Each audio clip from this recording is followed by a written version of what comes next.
pertama itu bagaimana seleksi people-nya di sini ya. Satu pertanyaannya seleksi people. People di sini ada dua ya. Satu people internalnya dari si cepat, karena di sana kan ada yang thinker-nya, ada yang doer-nya ya. Seberapa besar sih menurut Ibu dan Bapak yang dirasakan manfaat dari penerapan GRC khususnya risk management dari sisi value creation dan protection bagi perusahaan? Ini salah satu yang paling cepat nih, bisa tiba-tiba hilang dari nomor 1 bisa langsung turun nomor 3, nomor 4 gitu. Karena ini semua systemized dan IT heavy ya. Bagaimana ini menangani hal seperti ini? Karena ini harus cepat dan harus langsung tadi dari sisi internal audit langsung continuous improvement-nya langsung harus jalan gitu loh.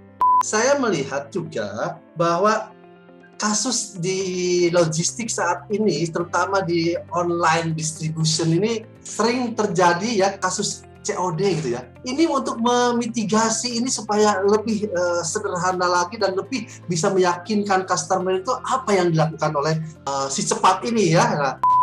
Kagum sekali sama si cepat ini. Memang cepat kerjanya dan cepat naiknya, dan tahun ini dari tahun lalu walaupun COVID, orang lain jungkir balik, rugi turun, si cepat malah cepat naik.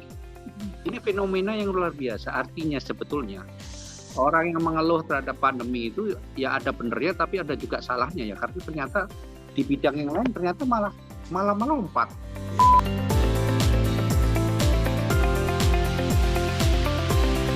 Secara garis besar, kesan yang saya dapatkan dari penjurian GRC 2021 ini tentu saja membuat kami si Cepat Express ini, karena sudah mengikuti dari tahun lalu gitu ya, jadi dari setiap tahunnya kira-kira mempersiapkan diri nih Pak. Jadi terkait dengan tadi kalau misalnya tata kelola ya, governance itu bagaimana, apa yang seharusnya, kemudian dari sisi manajemen resikonya bagaimana yang harus kami persiapkan gitu ya. Jadi secara keseluruhan kami justru banyak mendapat insight, terutama juga dari para dewan juri yang memang sudah ahli di bidangnya masing-masing gitu, sehingga kami sendiri juga banyak mendapatkan insight. Saya juga tadi membuat beberapa catatan ya, dan tentu saja ini untuk bagaimana perusahaan si Cepat Express ini bisa jauh menjadi lebih maju lagi.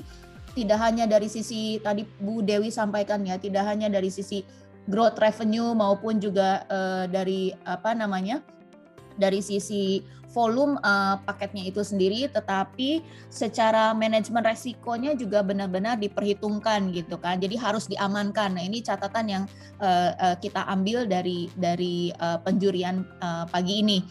Dan kalau misalnya harapannya ke depannya, pastinya ini kalau tahun lalu yang saya baru tahu tuh waktu pas diundang ke gedung TVRI, ternyata diikuti oleh 400 perusahaan gitu ya, termasuk di dalamnya kementerian, BUMN, BUMD dan swasta.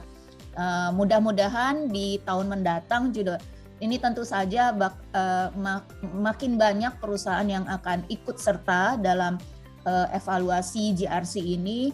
Dan tentu saja hal ini untuk menciptakan bagaimana Indonesia seperti tadi disampaikan, supaya jadi lebih baik lagi, karena punya potensi, tidak hanya selalu mengandalkan dari luar gitu kan, bahwa kami bisa mengelola juga masing-masing perusahaan ini sesuai dengan kebutuhan dan bagaimana resiko yang harus dihadapi supaya lebih compliance lagi juga dari sisi teknologinya juga.